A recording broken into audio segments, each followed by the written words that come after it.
Et nous revoilà à l'After Lutèce, la seule émission qui dit tout haut ce que les lutétiens pensent tout bas. Aujourd'hui, nous allons analyser en détail les potentiels parcours de chacun des coachs, leur éventuel classement en fin de ligue, ou en tout cas dans le premier tiers de notre championnat. On va voir un petit peu en détail les effectifs ainsi que le parcours qui sera le leur, et on va s'amuser à leur donner un nombre de points et les classer en différents tiers pour voir si on pense qu'ils vont performer durant l'année ou si ils vont plutôt se retrouver en milieu de classement, voire ils vont jouer vraiment les fonds de classement et espérer ne pas finir avec la cuillère en bois. Donc on va regarder tout ça en détail. Alors 56 coachs, donc on va essayer de faire ça de manière assez rapide et brève parce que sinon ça risque d'être indigeste pour vous et vous allez vous lasser. Alors, petit disclaimer aussi, prenez pas ça trop au sérieux, là c'est vraiment une analyse totalement personnelle et donc subjective, forcément parfois mesquine, forcément parfois mensongère, exprès, forcément parfois aussi exagérée. Parce que vous me connaissez, je ne suis que fiel et méchanceté, donc ça risque de pas plaire à certains, tant pis, on va faire avec. Alors, j'ai réparti les différents coachs en 5 tiers. Ceux qui s'en souviennent et qui ont lu mes élucubrations de l'année dernière, je vais répartir les coachs dans les prétendants au titre, ceux qui, je pense, risquent de vraiment jouer le titre cette année. On va aussi parler des valeurs sûres de notre championnat, ceux qui probablement vont se qualifier en play-off. On va parler des outsiders, certains un peu plus forts, d'autres un peu moins forts, ou qui ont des parcours plus faciles que d'autres, qui, je pense, vont pouvoir se mêler à la lutte pour les play-offs. On va parler aussi des interrogations, elles sont nombreuses. Les coachs pour qui ça va peut-être être difficile, un peu plus difficile, mais peut-être qu'on aura une belle surprise en fin d'année. Il y en a toujours quelques-unes. Et puis on va parler aussi de ceux pour qui ça va être difficile, pour qui la saison risque d'être un petit peu longue, que ce soit à cause du roster choisi ou du parcours qui est particulièrement difficile sur leur route. Alors on va vraiment s'intéresser au premier tiers d'abord, je divise toujours la saison, il y a 15 matchs en 3 étapes, les 5 premières journées qui donnent vraiment une tendance générale sur la forme à venir sur toute la saison de l'équipe. Les matchs de 6 à 10 qui sont la deuxième partie, qui sont vraiment là pour consolider les points, voir connaître une progression croissante d'une équipe ou une chute aussi, et puis le dernier tiers, les matchs 11 à 15 qui sont la lutte finale pour le play-off, où on voit effectivement différentes stratégies se mettre en place. Donc on va vraiment parler du premier tiers, même si on va essayer d'extrapoler un peu et d'aller un peu au-delà. Voilà. Donc ce petit disclaimer, cette petite précision faite, passons directement dans le vif du sujet parce que c'est ce qui est le plus important. Regardons les différents coachs. Alors on va pas commencer par ordre alphabétique ni par ordre de puissance ou de tiers, on va regarder par roster choisi, donc on va faire roster par roster, ce qui nous permettra de dire à la fin si le roster en fonction globalement se portera bien ou pas bien durant cette saison. Alors on va commencer tout de suite par l'Alliance du Vieux-Monde. L'Alliance du Vieux-Monde, on a un seul représentant, c'est notre fameux bachelor de l'année dernière, Ma Big Burger. Alors Ma Big Burger, la saison va être compliquée. La saison va être compliquée parce que le roster est compliqué, parce qu'il commence déjà la première journée par une grosse défaite contre les Nains du Chaos. Derrière, il a 2 matchs très compliqués face à un Morrigan qui est revanchard, face à Martoni et l'UX qui, eux, maîtrisent les Skaven à merveille. Melfios, évidemment Nécro, l'Alliance du Vieux-Monde déteste jouer les Nécros, surtout en début de saison, et j'en sais quelque chose, vous savez que je les ai joués l'année dernière. Ensuite, ça sera peut-être un peu moins difficile, même si Nico en connaît son niveau, Aredel, Yeti, Hank, ça va être peut-être un peu plus facile, mais le début de saison risque d'être vraiment, vraiment très compliqué, surtout que le roster dans son ensemble est, à mon sens, assez bizarrement construit. Ma Big Burger est parti, alors faute de goût, t'es parti sur l'ogre plutôt que sur l'homme arbre. Écoute, j'espère que tu le regretteras pas, mais tu risques quand même de t'en mordre les doigts. Les doigts, pas les noix, les doigts. Aussi fort que tu mords dans des burgers. Donc moi j'aurais pris plutôt un homme arbre, et surtout que 0 3/4 humain, alors qu'on sait très bien que en début de saison, la loss, moi j'aime pas mettre les nains, je préfère mettre les 3/4 humains sur la loss et garder les nains en backup. Enfin bref, ça risque d'être compliqué pour ma Big Burger, et on va directement le classer dans le 5e tiers, donc c'est-à-dire dans les coachs pour qui la saison va être difficile. Je pense que sur le premier tiers de la saison, les 5 premiers matchs, il fera... Allez, on va lui donner 3 points. 3 points, ce sera bien. Je pense que c'est ce qui est potentiel et probable pour lui. La suite, alors, hop, en revenant au Rostar, les Amazones, il n'y en a pas. Le chaos, on a aussi un représentant, c'est un rookie, Gobbs. Alors, Gobbs, il a voulu nous le faire à l'envers.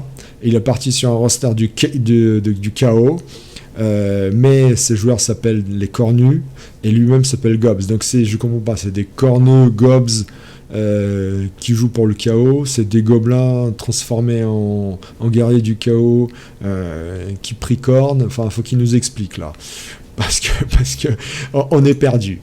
Quoi qu'il en soit, il y a un coach qui n'a pas été perdu, c'est Ashram, parce qu'il l'a battu dès l'entame de la saison. Et là, c'est pareil, ça risque d'être compliqué pour Gobbs, surtout qu'il a choisi une tactique offensive. Je choisis la tactique offensive, je pars sur le Minotaur directement, et 3 guerriers du chaos et 2 relances seulement. Alors certes, il a eu la chance d'avoir un blocage dès le premier match sur un embed, ça fait au moins un joueur avec blocage. Mais bon, on sait très bien que ce type d'effectif en début de saison, avec du chaos, 2 relances seulement, pas d'apothicaire, alors qu'il a 50 000 en trésor. Espérant que ça aille mieux pour lui, sachant que derrière, il va se prendre les Kinder Pingui de Doc, qui a déjà gagné son premier match, Sobek qui marche sur le feu en ce moment. Marcher sur le feu, ouais. Et puis jouer avec l'eau, nager sur terre, ouais. Et puis là, il va faire 1, 2, 3 au elf. Donc il verra pas la balle souvent, et s'il n'a pas de tacle, s'il n'a pas de joueurs avec blocage rapidement, plus que 1, ça va être très compliqué pour lui là, vraiment ce début de saison. Donc là, malheureusement, Gobbs, je te vois mal performer sur le début de saison, et finalement aussi sur le reste de la ligue, parce qu'on sait très bien que le début de saison, surtout pour du chaos, ça donne une direction et une tendance sur l'ensemble de la saison. Donc là, honnêtement, si tu arrives à choper 1 à 2 points, c'est grand max, hein, malheureusement pour toi. Donc, allez, on va te donner 1 point, parce qu'on est gentil, sur les 5 premiers matchs. Et forcément, je te classe dans le 5e tiers, c'est-à-dire les joueurs pour qui la saison risque d'être compliquée. Allez, tout de suite, on passe aux elfes. Alors, les elfes, il y en a 2. Il y a moi-même et le petit nouveau Syrax. Alors, on est parti pratiquement sur la même compo, sauf que Syrax est parti sur 2 receveurs, 2 lanceurs. Alors là, il faudra qu'il nous explique, et seulement 2 relances. Alors, il a eu chance d'avoir un blocage dès le premier match sur le lanceur qui a eu son petit JPV. mais il n'a fait que match nul contre les vampires de Dexine. Et derrière, il va aussi avoir quelques matchs compliqués. Regardez-moi ça. Bon, même si avec les orques noirs d'Alchimie, ça peut se passer relativement bien. Derrière, il y a les corneux de la doublette Fanny Valentine et Hoon. Et la RATP de Martin UX. Derrière, encore des orques noirs, donc là et là il va se faire agresser, et derrière encore Morrigan, donc des Snotling qui vont encore l'agresser. Ça risque aussi d'être compliqué pour Syrax, très compliqué. Alors allez, 3 points sur le premier tiers de la saison, ce sera déjà très bien pour Syrax. Alors effectivement, c'est un rookie, on ne connaît pas son niveau de jeu. Mais bon, grosso modo, là, c'est vraiment un début de saison compliqué. Donc 3 points, et on va aussi le classer parmi le tiers 5. Non, je l'ai mis en tiers combien ? Oui, je l'ai mis en tiers 5, oui, effectivement, de la Ligue. Donc, saison difficile, parce que début de saison difficile pour l'Union Elfique, les Steel Jesters. Alors, les unicornes de votre serviteur. Premier match, total des chattes. Une composition un peu différente avec un seul receveur mais 3 relances, parce que je m'y connais, je sais que je suis très gourmand en relance, donc j'en ai besoin. Par contre, 3 fans dévoués, ce qui me permet d'avoir un petit peu d'argent et pouvoir rapidement acquérir de nouveaux joueurs. Début de saison compliqué aussi, hein. Alors pas hyper compliqué, moins compliqué que celui de Syrax, mais quand même compliqué. Je pensais vraiment gagner ou faire match nul contre Nico, mais pas de chance pour moi, malheureusement les dés n'en ont pas voulu. Je vais devoir me rattraper, sachant que j'ai quand même un gros morceau ici avec Boba Yara. Derrière, j'ai quand même des orques noirs et des halflings de l'Aertis que je pense pouvoir gérer. Même si je vais me faire agresser, on va éviter de perdre trop de joueurs. Ça devrait aller, même si, bon, derrière, il y a quand même du nain, j'ai quand même deux nains du chaos. Voilà, ça va cogner. J'ai de l'orque aussi, ça va cogner dur. Donc, je pense pas faire un super parcours. C'est pour ça que si j'arrive à choper 5 points sur le premier tiers de la saison, ce sera déjà très bien. Et je me classe vraiment parmi les interrogations, parce que j'ai un parcours assez compliqué, on ne sait pas comment ça va évoluer. Je ne pense pas pouvoir me qualifier en playoff, mais on espère faire bonne figure. Les elfes noirs, il y a aussi 2 représentants. Donc on commence par l'ombre écarlate de Seeds, j'étais là, il a fait un plutôt bon match face à Bistouf. La difficulté de 6, alors la composition, il est parti sur une Fury et 3 Blitzers. La composition de base, c'est plutôt 4 Blitzers et la Fury qui vient après. Bon, ça lui a réussi contre Bistouf. Il aurait pu gagner, hein, j'ai vu le match, il aurait pu gagner. Bon, par contre, faut qu'il s'attache moins à Seeds, faut qu'il s'attache moins à ses joueurs, parce qu'il risque d'en perdre beaucoup. Et surtout les 3 quarts. Hein, il a vraiment déploré la porte de ses 3 quarts, alors qu'on lui a dit que non, surtout contre Dunin, il allait en perdre. Hein, même si là, ils sont juste que blessés. Je crois qu'il y en a un qui a été mis à la retraite parce qu'il a perdu un point de force. Voilà, il regrettait vraiment ses pertes. Mais attention, là, il y a les halflings qui vont l'agresser qui arrivent. Derrière, il y a Aredel, peut-être que ça ira mieux, il y aura moins de blessés. Ça risque d'être un match explosif. Pareil contre les elfes de Sobek. Magus, ça va cogner. L'Eslan, ça va cogner. Derrière, il se reprend des nains du chaos. Et puis Baba Yara, il marche sur le feu en ce moment. Ça risque d'être compliqué. Seeds, je t'ai donné 3 points sur ton adjoint. Je t'ai donné 3 points sur les 5 premiers matchs. On verra. Peut-être que tu feras mieux.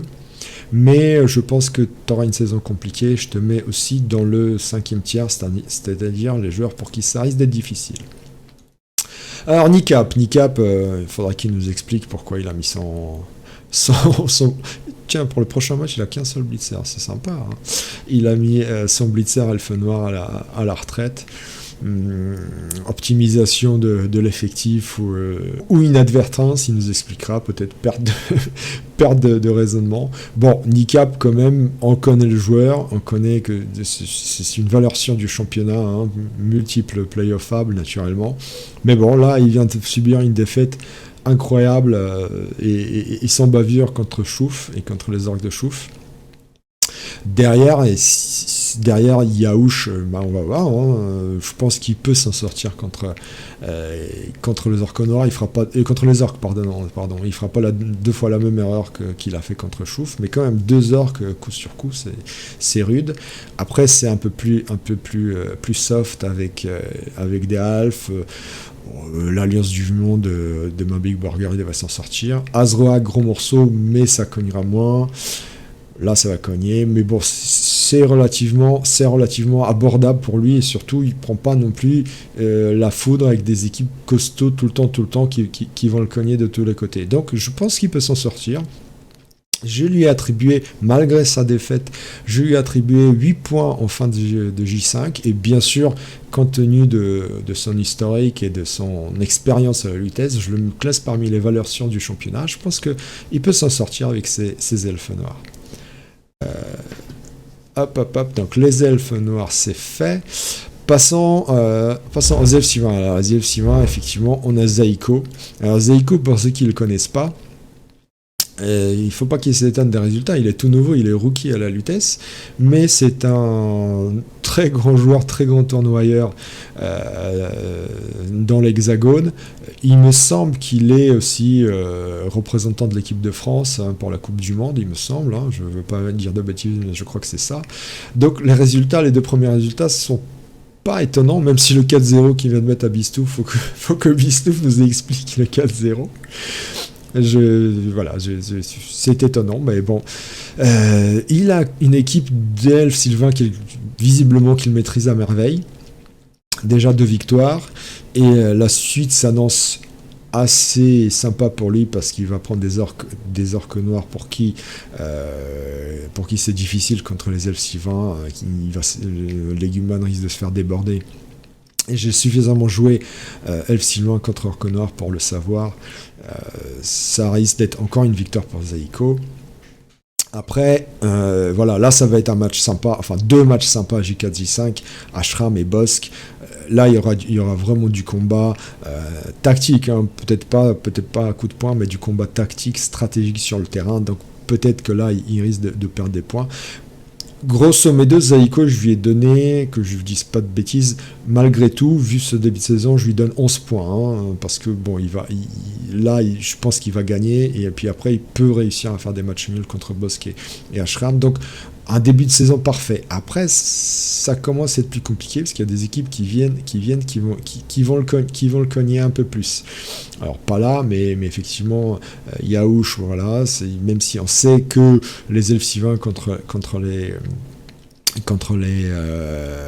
les orques, ça va, ils s'en sortent, mais bon, ils risquent de se faire cogner un petit peu.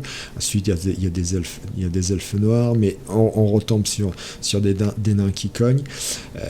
Bref, c'est un parcours qui est à sa hauteur. Je pense qu'il peut faire bonne figuration. Alors, je vais pas le mettre parmi les valeurs sûres, parce qu'il est nouveau à la Lutèce, mais on va le mettre vraiment dans les outsiders, et je pense qu'il y a des chances qu'il se mêle de manière positive à la lutte au playoff. Surtout que, là, regardez, il y a un beau danseur de guerre, il faut le choper immédiatement, parce qu'il est allé le chercher, la compétence secondaire, 12 XP direct, châtaigne, un danseur de guerre châtaigne, pour le prix du meilleur chasseur, il vaut 165 000 points, donc à vous de jouer les gars.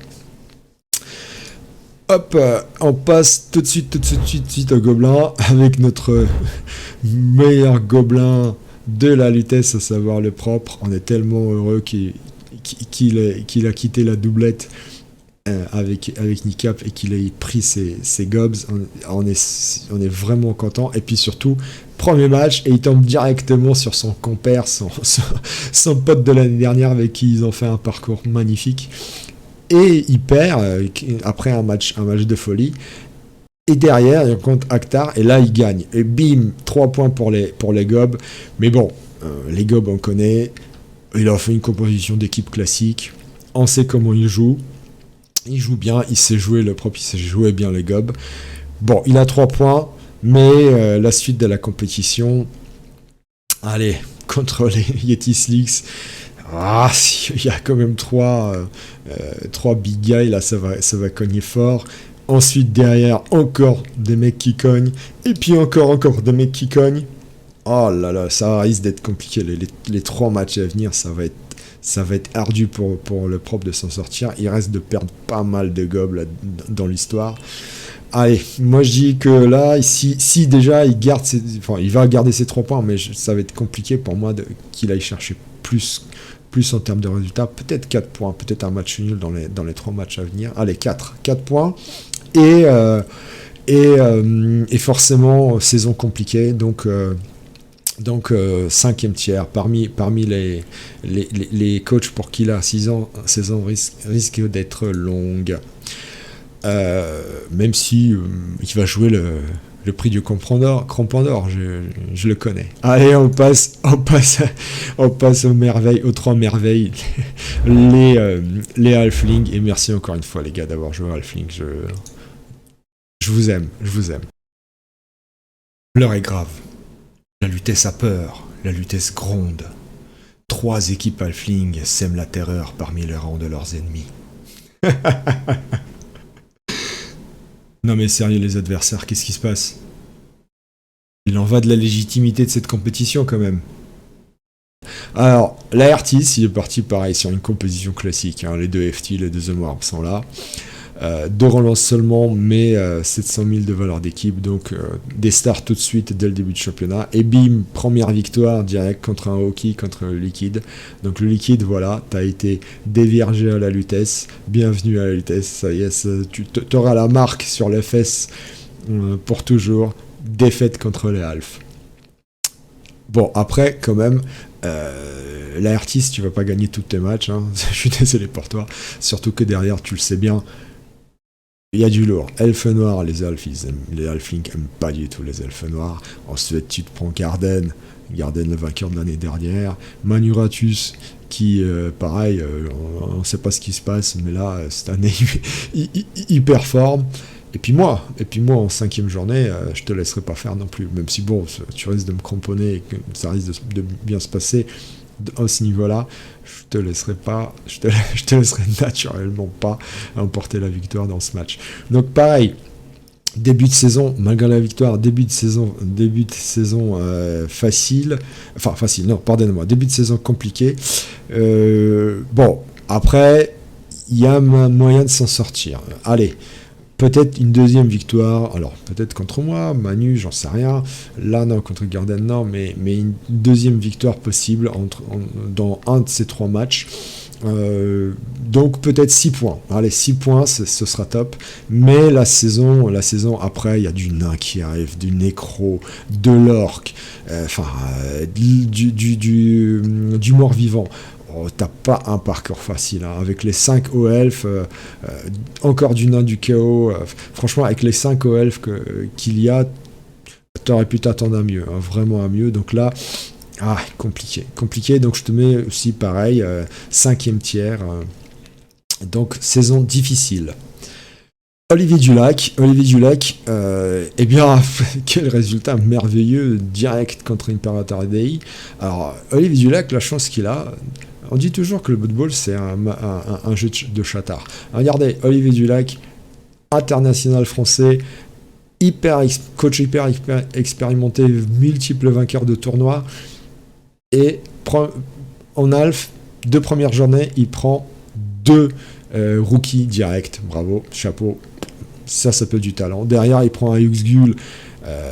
On connaît le niveau du Uxgul. On sait que à la lutesse, il fait jamais de super perf. Après, ça se complique. Avec Nikap et Azrak, ça se complique. Mais il a un début de saison. Olivier Dulac a un début de saison quand même vraiment à sa portée. Il peut gagner contre Kelflint, effectivement. Il peut faire quelque chose contre Uxgul. Après, ça va devenir plus difficile. Doc Groznik, Garden, Fony, là, ça va entre la J4 et allez, à la J8, là, ça va être la débandade pour les pour les Halflings, malheureusement, c'est comme ça que je le vois. Disons que, allez, s'il a 5 points sur les 5 premiers matchs, c'est très bien, mais je le classe aussi dans le parcours difficile. Malgré son expérience, je le classe parmi les coachs pour qui ça risque d'être difficile. Et nous revoilà pour continuer cette vidéo sur les Halflings, même si entre-temps je me suis aperçu que ma caméra a cessé de fonctionner. Alors peut-être que l'on avait marre de voir ma gueule, peut-être que vous aussi vous en avez marre de voir ma tronche, donc on va faire sans caméra, c'est pas grave. Et on passe tout de suite à Scarabée, donc, qui a fait un début de saison merveilleux. Quel match contre Nabolo, pareil Nabolo, ça restera gravé à vie sur ton fessier, cette défaite contre des Halflings. À la Lutèce comme ça, on n'oublie pas, hein, Nicap, on n'oublie pas qu'on a perdu un jour contre les Halflings. Eh bien, Scarabée, début de parcours fabuleux, mais ça risque d'être compliqué quand même. Alors Yuxgul, peut-être que tu arriveras à faire quelque chose. Après, derrière, il y a du nain, il y a du homme lézard qui se présente. Même humain, c'est compliqué. Je parle même pas des hauts elfes ou des nords. Je sais que c'est compliqué avec les elfes. Tu as une saison vraiment compliquée avec des équipes qui vont t'en mettre de tous les côtés. Surtout, tu vas être débordé. Il y a du haut elfe, il y a deux hauts elfes là, pam. Elfe noir, haut elfe et orc derrière. Wow, c'est dur.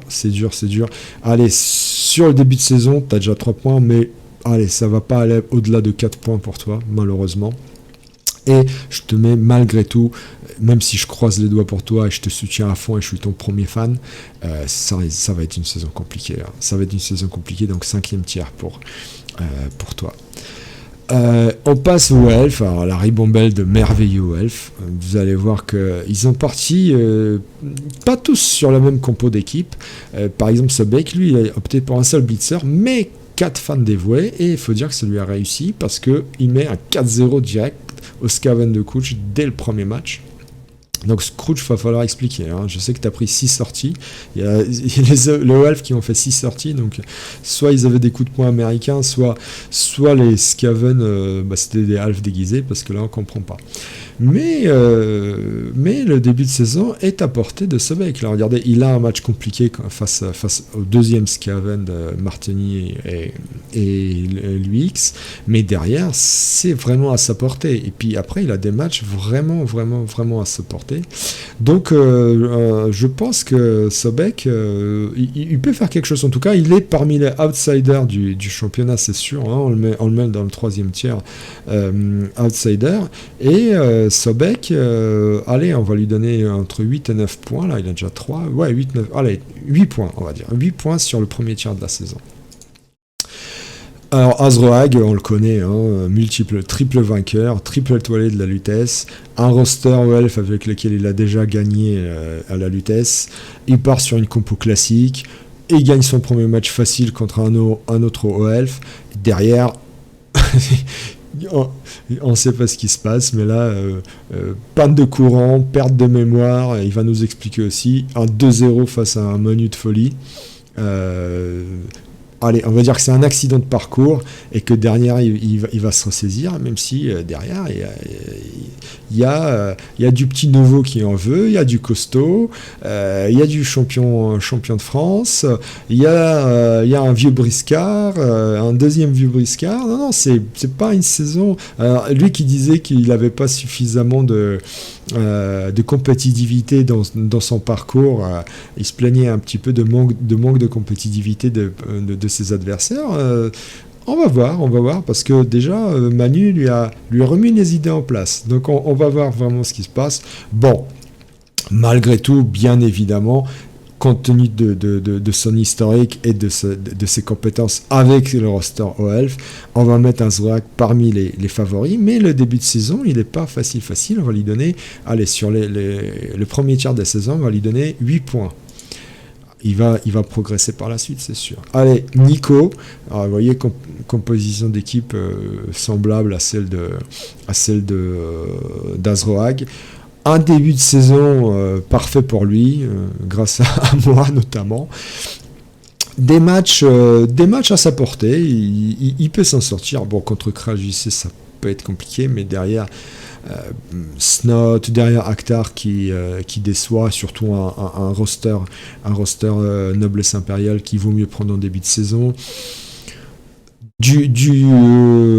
Alors pas du gob ni du corneau, mais du chaos après un J5. Non, c'est un parcours qui est largement à sa portée, et je pense que Nico peut faire des émules sur ce début de saison. On va lui donner 9 points et on va le mettre naturellement parmi les outsiders, parce qu'on voit qu'il maîtrise le roster, qu'il le joue bien et qu'il a un parcours assez, alors pas simple, mais à sa portée en début de saison. Ankh-Morpork, alors là, idem, il est parti. Alors vraiment, je crois que c'est la même composition qu'Azroag, identique. Et le premier match s'est mal passé, mais il peut se relancer un petit peu, parce que derrière, mis à part SSB, bon, là, contre Bud, il va se faire agresser, forcément, mais il peut faire quelque chose, sauf si Bud nous sort un Morgentorg, mais il peut faire quelque chose. Derrière, oui, contre Gobs, contre Killflint, contre Poirier Abricot, il peut faire des trucs sympas. Les OLF, on connaît, ça va vite, ça déborde, ça part de tous les côtés. Il a quand même perdu le premier match. Bon, il va se lancer. 2 victoires, c'est probable. 5 à 6 points sur le début de saison. Allez, on va dire 5 points, parce que bon, malgré tout, il risque de perdre un à 2 matchs là. Donc allez, il est à 0, donc 5 points, et on va le mettre parmi les interrogations. La saison, on va voir son début de saison. Ça peut être une très bonne saison, comme ça peut être une saison aussi mauvaise que celle de l'année dernière. Donc interrogation pour Ankh-Morpork. Nabolo, voilà, il a fait le pari avec Azroag de partir sur le même roster, de partir sur la même compo d'équipe. Alors, est-ce qu'il ira jusqu'au bout du pari et il laissera Azroag lui choisir les compétences? On verra. Bon, pour l'instant, il n'en a pas, parce qu'il a fait une petite défaite contre un petit schtroumpf. Et donc ça, comme je l'ai dit, ça restera à vie. Derrière, c'est pas facile, hein. Derrière Ashram, où là, il va y avoir du gros match. Melfios qui rate son début de saison, donc il faudra se refaire en J3 forcément. Yeti et Uxgul, peut-être un peu plus facile. Mais après, derrière, tout de suite, on rentre dans le vif du sujet avec Buckler, Kral JC, Zaiko, Dritz. Oh, ça va être compliqué, hein. Désolé mon petit Nabolo, mais le début de saison reste d'être beaucoup plus compliqué que celui de l'année dernière. Surtout que là, t'aurais dû engranger de l'XP face à Scarabée, t'aurais dû engranger des compes. Et que nenni. Donc je vais malgré tout te mettre parmi les valeurs sûres, parce que l'année dernière tu nous as démontré avec des humains que tu avais perfait à fond. Mais le début de saison va être compliqué. Allez, si tu gagnes, il faut que tu gagnes ces 2 matchs là contre Yug et Yeti. Allez, 6 points. On va te donner 6 points. Peut-être contre Melfios, Ashram. Bon, 6 points au total sur le début de saison. Et il va falloir s'accrocher par la suite. La qualif en playoff est possible, mais compliqué. Parce que après la fin de saison est beaucoup plus simple. Donc là, entre la J10 et la J15, il peut y avoir plein de points pour Nabolo. Mais ouais, vous avez vu quand même là, entre la 6e et la 9e journée, là, c'est du full compliqué pour lui. Donc voilà, donc les OELF, oui, je pense que globalement les OELF vont parfait. Oui, ce sera un roster qu'on verra au moins 2 représentants en playoff. Le Homme Lézard, alors pareil, 4 représentants, le Homme Lézard, toujours aussi aimé de nos lutétiens. Bon, Kral et JC, là, je m'étonne du choix, mais ça a plutôt bien réussi, hein. Une grosse victoire contre Alchemy et 2 skins qui progressent, dont un sournois magnifique. Donc, non, c'est un parfait début de saison. Bon, une compo d'équipe classique, hein, rien à dire dessus. On voit qu'ils maîtrisent le sujet. Derrière, ils ont quand même un début de saison à leur portée. Bon, certes, il y a le match contre Azroag, mais un début de saison à leur portée. Ouais, ils peuvent s'en sortir. Moi, je les vois bien choper là au moins 9 points sur les 5 premiers matchs. Et forcément, on va les mettre parmi les valeurs sûres du championnat, parce que parce que c'est des joueurs hyper expérimentés, multiples playoffables, donc il n'y a pas de raison qu'ils n'aillent pas loin dans la compète avec un roster performant. Alors Fracas, ça y est, il en a eu marre des elfes, là il change, il prend des mecs costauds. Il va falloir qu'il nous explique comment il a mis une petite icône sur le nom de ses joueurs. Je pense que ça va faire des émules, ça. Donc pareil, une composition d'équipe classique. Alors juste pour faire chier tout le monde, il n'a pas mis 1, 2, 3, 4, 5, 6 les Saurus. Non, il a mis un Saurus, un Skink, un Saurus, un Skink au niveau des numéros. C'est sympa pour nous retrouver, merci. T'es cool, Fracas. Et donc on attend toujours son premier match. C'est un match en retard, mais regardez la saison. Alors, il commence par des vampires. Bon, ça peut bien se passer, mais derrière, ça risque d'être direct avec 2 matchs compliqués. Non, les Skinks n'aiment pas. Orc, pareil, ils n'aiment pas. Après, humain, encore des vampires. Donc 2 vampires dans le premier tiers. Bon, il y a des matchs compliqués. Il peut s'en sortir. Mais bon, derrière aussi, voilà, il y a du Zaiko, il y a du nain, il y a encore de l'orc, voilà, c'est une saison qui peut plaire à Fracas, forcément, il peut faire quelque chose, mais on va pas le classer parmi les valeurs sûres, on va quand même le mettre, Fracas, on va quand même le mettre parmi les interrogations, parce que on ne sait pas vraiment comment il maîtrise ce roster homme lézard. Et puis surtout, bon, il a un début de saison à sa portée, mais après ça se complique. Donc Fracas, là sur le début de saison, oui, il peut s'en sortir. On va lui donner 7 points. Il peut faire quelque chose quand même. Il y a quand même deux vampires. Oui, 7 points, c'est largement atteignable, ce qui serait vraiment pas mal. Ok, on passe à Azmogi. Alors, nouveau coach. On est passé au niveau de jeu. Composition d'équipe classique. Bon, là, déjà, ça nous rassure. Mais, première défaite. Alors, certes, il entame la lutte directe par le champion de l'année dernière. Donc, belle entrée en matière. Et puis après, bon, Poire Apricot, peut-être que contre du vampire, les hommes lézards pourront s'en sortir, même certainement, il va peut-être faire quelque chose, mais derrière il y a du gros Ashram, Chouf qui performe sur le début de saison, Magus qui voudra se relancer après un premier match totalement raté. Après du lourd, du Bistouf, bon, Fracas, pareil, donc ça va être un duel homme-lézard. Donc, ouais, en tout cas, peut-être la deuxième partie de saison un peu plus abordable, mais le tout début de saison, c'est compliqué pour Azmogi. Hein. Même s'il joue un roster qui performe bien, là, je le vois mal faire... plein de points. Alors du coup, effectivement, nouveau joueur, on connaît pas vraiment son niveau, je le mets dans les coachs qui ont une saison difficile, hein, parmi le 5e tiers, et je lui ai quand même prévu 5 points, parce que bon, il peut s'en sortir, hein, 5 points sur le premier tiers de la saison, sur les 5 premiers matchs, il peut s'en sortir quand même. Il y a quelques matchs où voilà, Poire Apricot, peut-être y arrivera, peut-être Chouf, peut-être Magus aussi, peut-être y arrivera à faire quelque chose. Et Dritz qui... on connaît Dritz, hein, pareil, compo d'équipe au top. La difficulté, c'est qu'il a eu un sale match contre 86 où il perd un Saurus et un Skink. Et il s'en sort avec un match nul et ça se jouait à pas grand-chose. Un point de règle, hein, on va pas revenir dessus, un point de règle. Il aurait pu gagner ce match-là, hein, et on sait que Dritz, c'est un super performeur, donc il risque d'aller loin dans la compète avec, encore une fois, un roster performant. Même si, regardez, il y a 2 matchs qui arrivent contre Baba et contre Chouf, ça va pas être simple pour lui, hein, ça va pas être simple, donc... il fera pas plein de points, mais on pense qu'il va s'en sortir, Dritz. Le début de saison est quand même compliqué, donc on va dire 7 points sur les 5 premiers matchs. Mais bon, on le met quand même parmi les valeurs sûres. Derrière, c'est plus abordable avec des scaves. Au Elf, on verra. Deux au Elf d'ailleurs qui se suivent. Il y a du Orque Noir. Il y a des matchs un peu plus compliqués, mais il y a du Chaos aussi. Il y a des matchs plus compliqués contre les Nécros ici, contre les Yuxgul et ses Nordiques. Il y a beaucoup de blocs. Là, peut-être un J7, il n'y aura pas encore assez. On verra.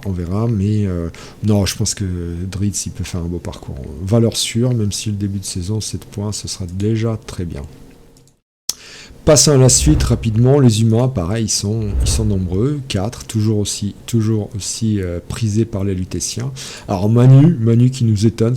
L'année dernière, rappelez-vous, saison totalement ratée avec ses chaotiques. Et là, direct. Il commence par un beau match nul 2-2 face à Melfios, ça devait être un sacré match. Et derrière, la surprise, le hold-up, 2-0 à Zroag, rien à dire, magnifique. Ensuite, il va avoir un Bozo quand même, et un Laertis, et 2 Alphes. Derrière, il prend 2 Alphes. Donc là, à part Bozo, là, il risque de prendre pas mal de points. Non, Manu, il a carrément un bon début de saison, surtout qu'il a bien performé face à Azroag. C'était le match piège. On va voir, faut qu'il s'en sorte, faut qu'il contrôle contre Bozo, faut pas qu'il fasse trop taper. Et derrière, c'est l'autoroute, on va dire. Désolé les Halflings, mais là, en plus les Halfs, ils détestent jouer contre les humains. Les blitzers humains, c'est une plaie pour les Halfs. Donc là, il a déjà 4 points, il peut choper, là, s'il chope 2 victoires, 10 points sans problème. Donc, Manu, beau début de parcours, beau début de saison. Après, ça se complique. Je trouve que ça se complique. Il y a des matchs, voilà, il retombe sur des humains, des elfes noirs, ça n'aime pas trop ça, les humains. Noblesse impériale non plus. Après, du Marteni, du nain encore. Fin de saison, voilà, avec Un, Phony, le propre qui va l'agresser de toutes parts parce qu'il va jouer le crampon d'or. C'est beaucoup plus compliqué que le début de saison. Je vais le mettre. Même si le début de saison il va faire plein de points, ça risque de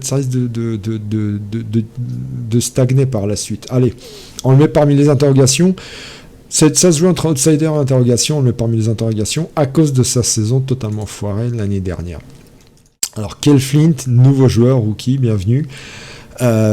Composition d'équipe classique, 4 blitzers, alors il est parti sur 2 receveurs, pourquoi pas un lanceur, l'ogre naturellement.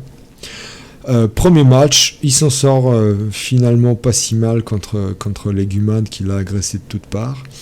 Il perd pas de joueurs, 0 joueur mort ni mis à la retraite, donc c'est déjà ça. Mais derrière ça, il va se refaire piétiner par Olivier Dulac. Encore de l'orque, Fracasse qui va vouloir performer sur ce match-là. Hank Morkpork, pareil, il va vouloir faire le full point contre un petit rookie en plus qui joue humain. Ça va être compliqué pour Kel. Bon. Quand même, il peut réussir à avoir une victoire, voire 3 matchs nuls. On va lui donner entre 3 et 4 points sur le premier tiers de la saison. 3 et 4 points, allez. 3 points. Allez, 3 points. Et saison compliquée, saison... on va le mettre malgré tout, désolé, mais 5e tiers. Donc, parmi les coachs pour qui la saison va être difficile.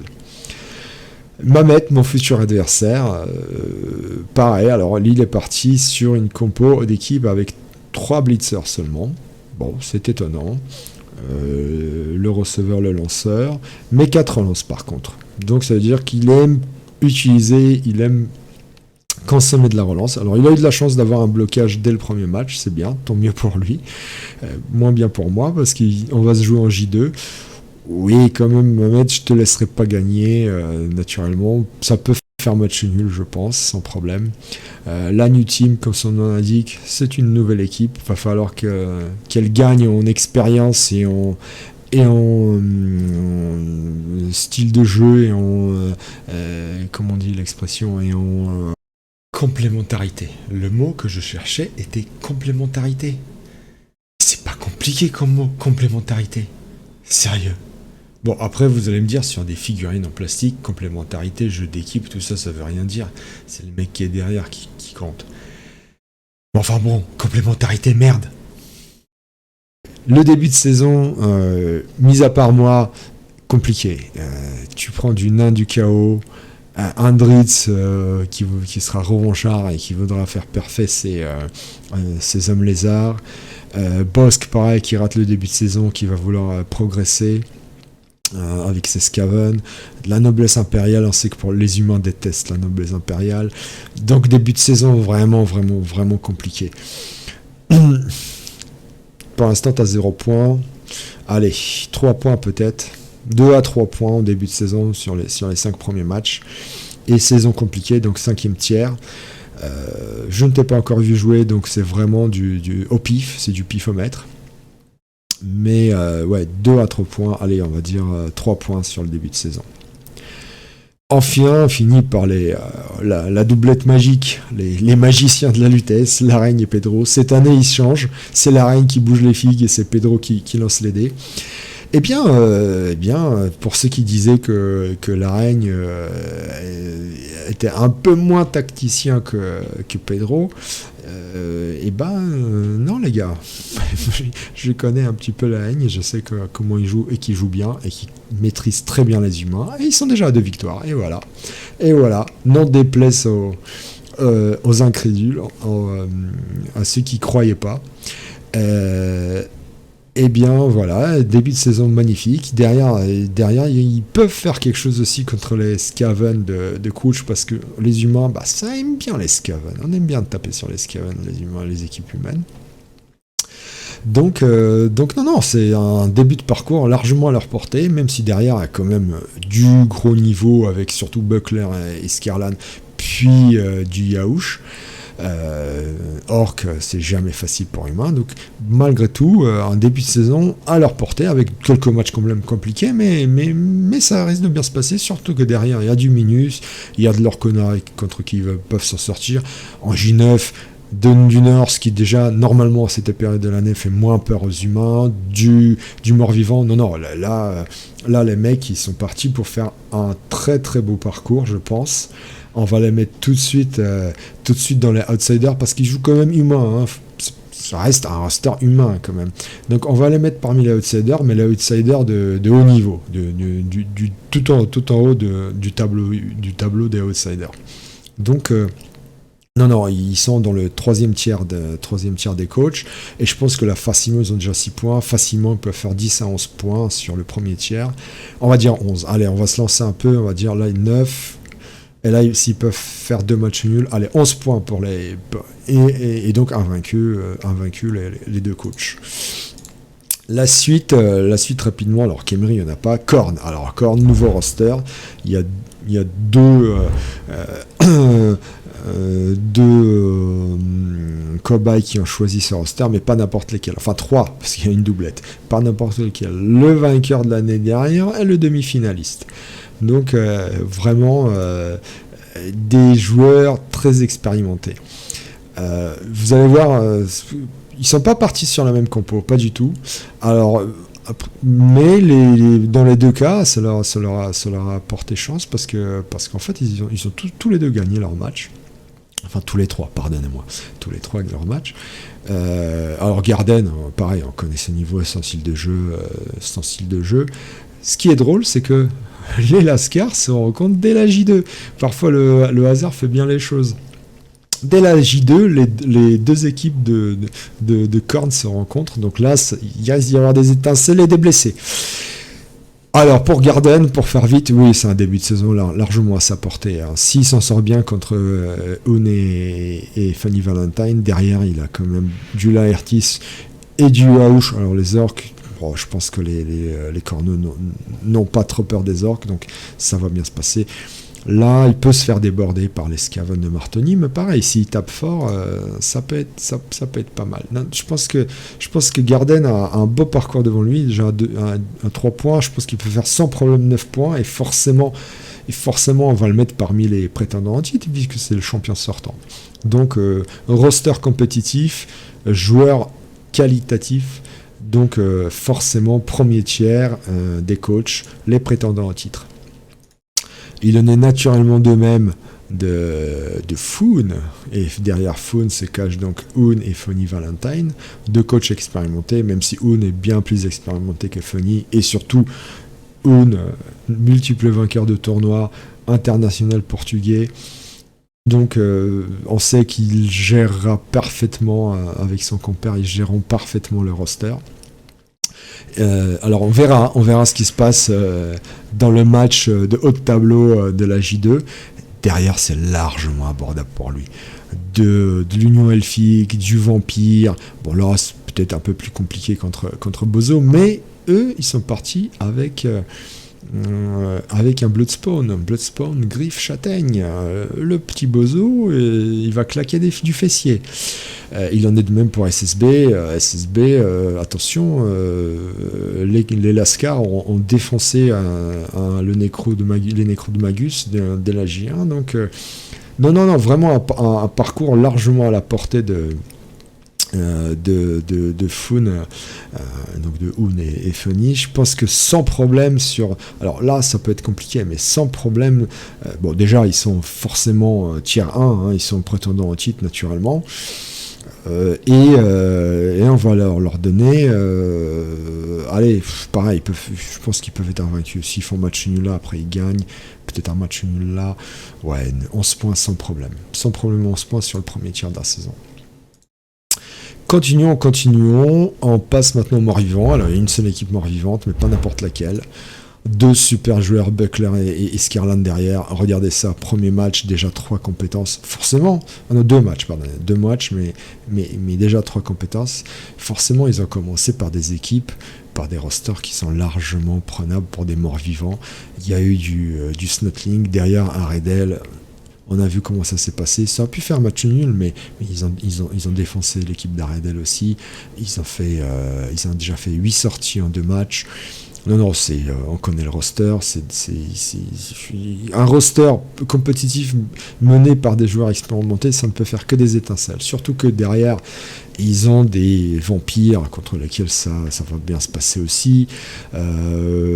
Ensuite, on a certes Pedro et la Reine, mais derrière encore du Snotling, du Elf, ça va cogner aussi, du Elfe Noir. Non, ça c'est un parcours de champion. Oui, on va le mettre parmi les prétendants au titre. Forcément, tiers 1 des coachs, forcément prétendants au titre. Et je pense que là, eux, ils risquent de faire la totale. Il y a possibilité d'avoir carton plein, mais bon, peut-être contre la Reine, où ça va faire un match nul. On va leur donner 13 points. 13 points sur ce début de saison. Et forcément, donc tiers 1 des coachs. Les nains, il y en a 2. Un joueur connu dans le landerneau lutétien et un petit nouveau, mais qu'on a vu jouer et qui s'en sort pas très bien, pas très mal. Donc Bozo, composition d'équipe classique, sauf que il fait que match nul 2-2 contre Budmilka, et surtout, vous regarderez, il vient de perdre un petit coureur qui est mort sous les crampons des Snotling. C'était même pas cramponné, il a même pas fait de faute. Il l'a tapé, et bim, c'est Fungus Lee Cinglé qui l'a sorti, et le coureur est mort. Donc, début de saison compliqué.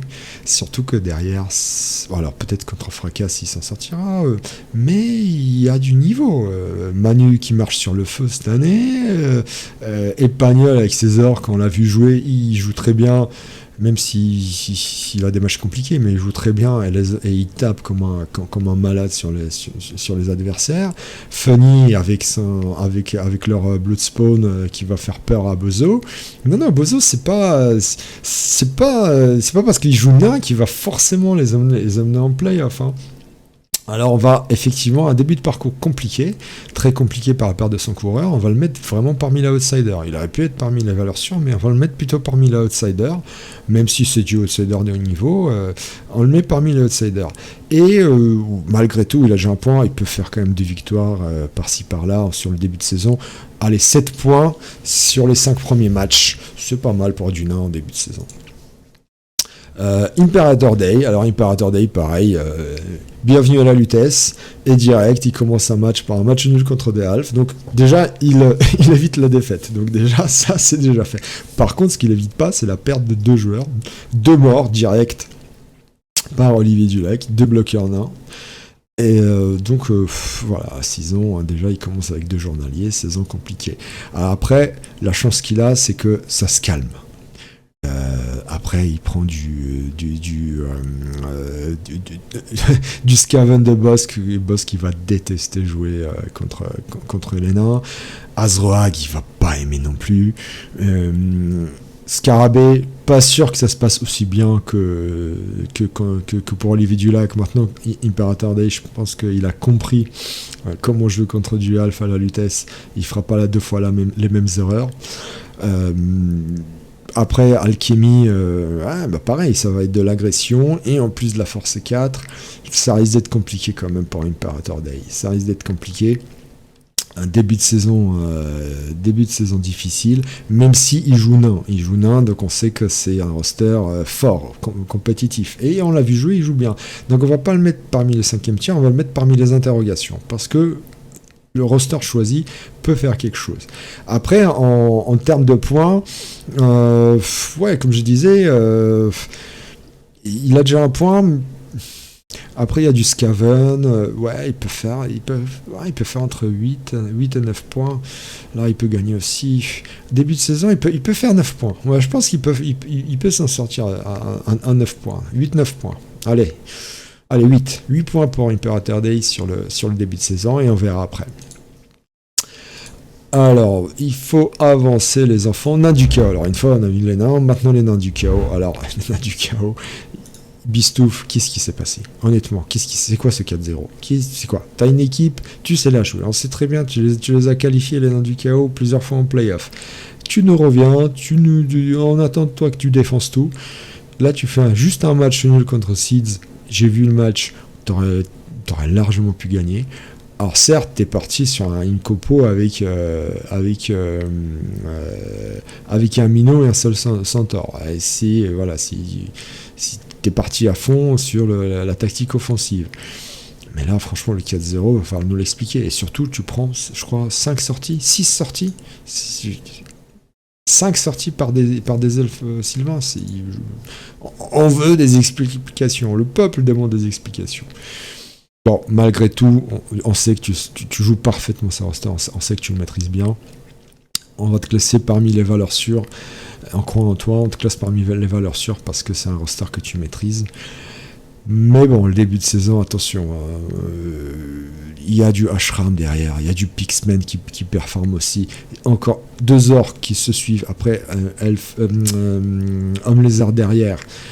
Peut-être contre Mohamed ça se passera bien parce que les nains du chaos ça aime bien les humains, ça croque bien cela dans les humains.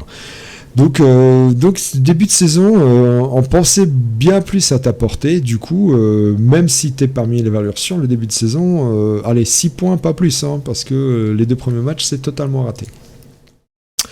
Par contre, celui qui performe bien, c'est Baba Yara. Alors lui, il est vraiment parti sur la compo classique de Centaure et la peau. Pas de Minotaur dès le départ, et ça lui a réussi vachement bien. Et derrière, il y a des matchs... il va falloir qu'on s'accroche, nous, les adversaires. Et je me mets dedans, je suis là, j'arrive en J3.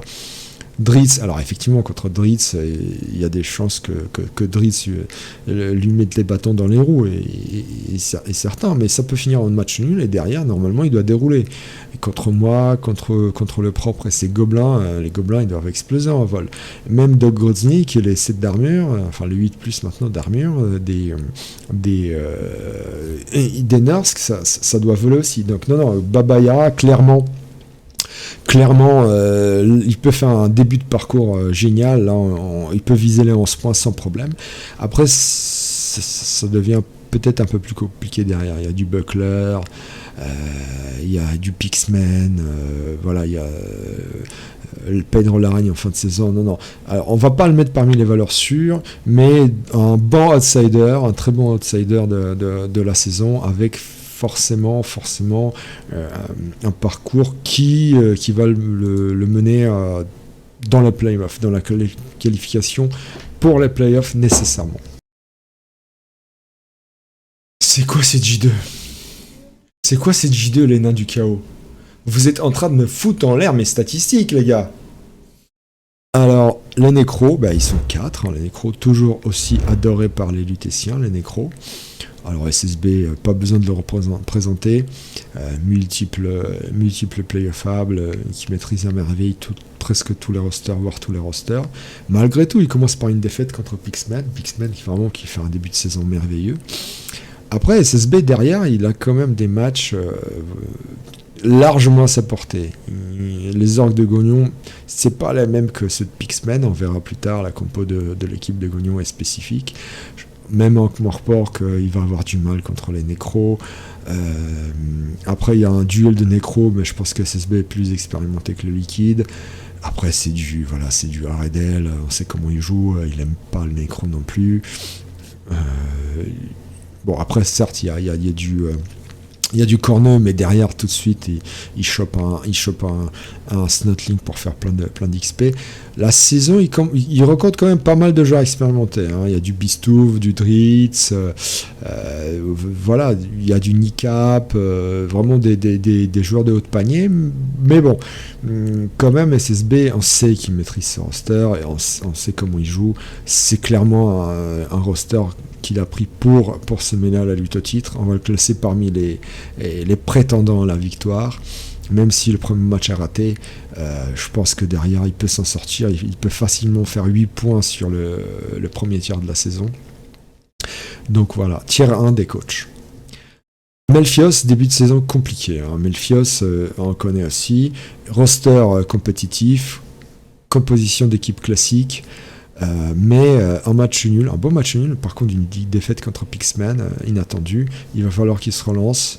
Nabolo, désolé, mais je pense que là, Melfios ne te laissera pas la victoire. Il va tout faire pour remporter en te détruisant un peu l'équipe. Et derrière, là, ça déroule. Regardez, ma Big Burger, encore une fois, surtout à cette période de l'année, l'Alliance, ça déteste jouer contre la Nécro. Et derrière, 2 Snotling d'affilée.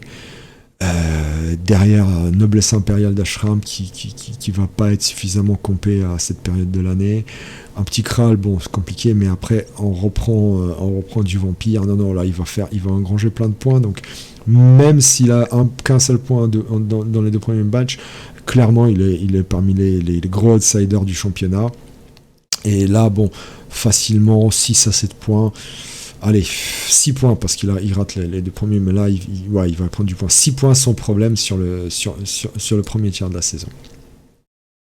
Alors, le liquide, voilà, bienvenue encore à la Lutèce, et directement défaite face au Halfling de la Hertis.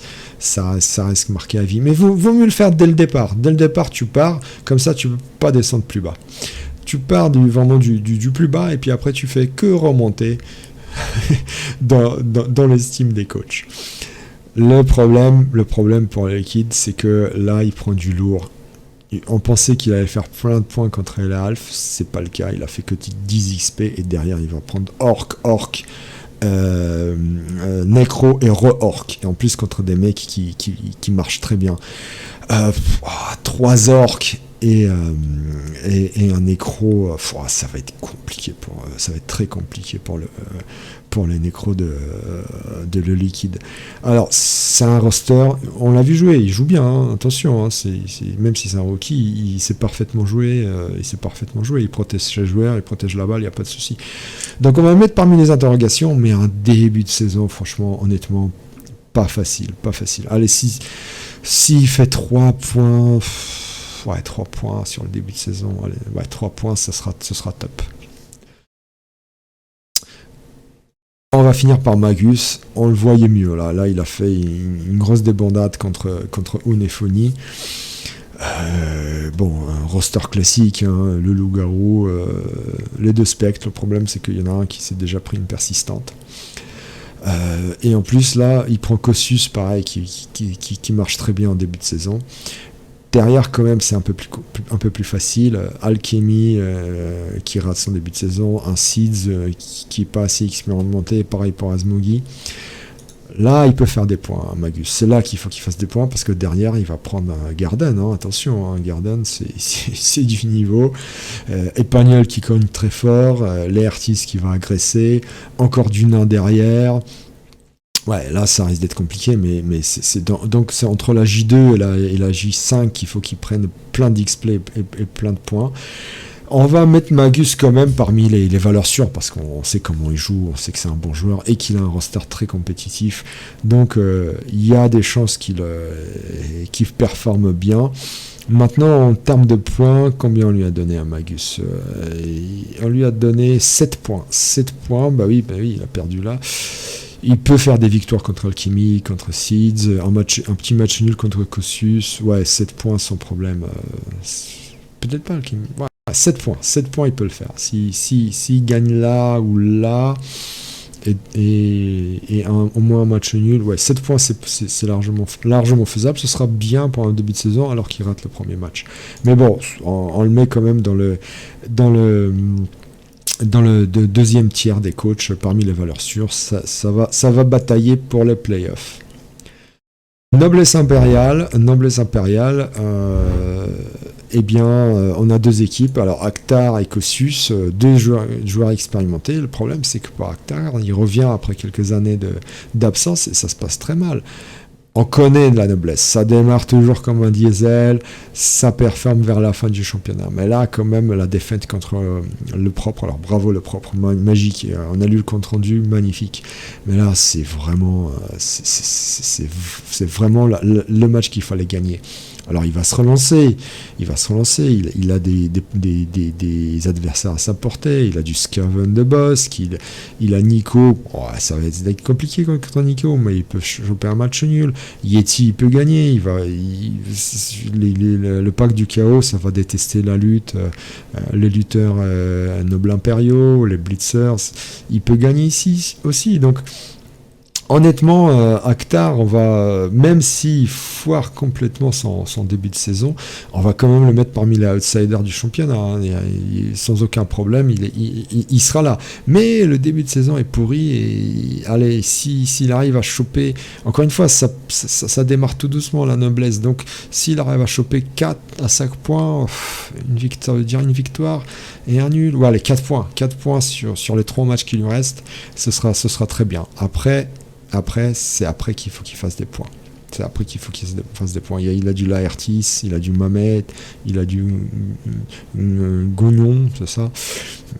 Ouais, Syrax, regardez, dernier match, il va être compliqué. Mais il est parmi les outsiders. Alors, Kossus, il a gagné son premier match, le duel de nobles impérieux, il l'a gagné, et bien, sauf qu'il s'est fait un peu démonter son équipe. Donc derrière, contre les nécros de Magus, il a un peu à poil, hein. Un seul blitzer, 2 gardes du corps, ça va être juste, hein. Et derrière, bon, il y a les vampires de Puerto Rico, mais derrière c'est de l'orque et Driss avec ses hommes lézards, donc pareil. Il a bien démarré là, mais c'est pas sûr que Kossus fasse de super scores par la suite. Donc on va quand même le classer parmi outsider parce que c'est un coach expérimenté et qu'il maîtrise bien ce roster, mais ça va pas faire plus de 5. Il a déjà 3 points, mais je le vois pas gagner d'autres matchs, hein. 2 matchs nuls déjà, ce sera bien. Là, ouais. Allez, 6 points peut-être s'il gagne contre Puerto Rico. Allez, 6 points. 6 points, c'est le max. Donc la noblesse, difficile, mais quand même, vu leur expérience, ils vont se mêler pour la lutte au titre. On va passer aux Nordiques. Alors les Nordiques, 2 coachs, un quasi nouveau, il a joué l'année dernière, Xgul, et Doc qui nous revient après des années d'absence. Et ils sont partis sur ce nouveau roster avec des Valkyries de folie, avec des petits cochons, même si Doc n'a pas pris de cochon, je pense qu'il a bien fait. Et direct, il revient à la vitesse et direct, il commence par une victoire. Et derrière, il a un parcours largement à sa portée, en tout cas jusqu'à J2 et J3, largement à sa portée.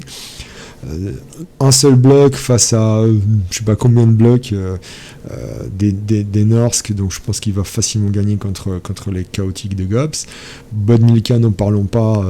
Bon, il y aura un Morg ou une autre star qui cogne, mais bon, avec tous ces bloqueurs, il doit s'en sortir. Ça peut être un peu plus compliqué après contre Baba Yara, mais je pense que Doc, là, s'il fait 9 points, il a déjà 3, s'il fait 2 victoires, il fait 9 points sans problème sur le premier tiers de la saison, et donc forcément, il est parmi les outsiders. On va pas le classer parmi les valeurs sûres, même s'il prend un roster compétitif, parce qu'il nous revient après des longues années d'absence, mais oui, un gros outsider du championnat, sans problème. Alors Yog's-Gul, deuxième saison, la première avec des nains du chaos, ça s'est très mal passé. Et là, ça commence à mal se passer aussi avec des Norse. Donc il prend des rosters compétitifs, mais il a du mal. Alors lui, il est parti sur une copa avec 2 cochons. Ouais, ok, aucun coureur. Si une Valkyrie. Non, 2 Valkyries. Ah oui, 2 cochons, 2 Valkyries, pardonnez-moi, il y en a une déjà qui s'est pris une persistante. Donc, ah bah oui, contre Zaiko, naturellement, Zaiko... il fait 5 sorties contre les nains du chaos, et il en fait 2 contre une lui-même et une autre contre que Yggdrasil doit se faire tout seul contre les Norsk. C'est pas mal pour un elfe sylvain, bravo. Mais bon, donc début de saison qui se passe déjà mal, et par contre derrière il va prendre 2 halflings. Donc là, je pense qu'il va vouloir se relancer. Alors, il va se faire cramponner, c'est sûr, mais 2 halflings et derrière vampire des decks, ou aussi, quand même, avec tous les blocs qu'il a, il devrait performer. Surtout que, regardez bien, 2 halflings là, et dès la J6, le 3e. Donc, en fait, en 6 matchs, il a 3 halflings, quoi. Donc soit il sort, il a plus d'équipe et tout est cassé, et la halfling en fait 20 agressions à E3,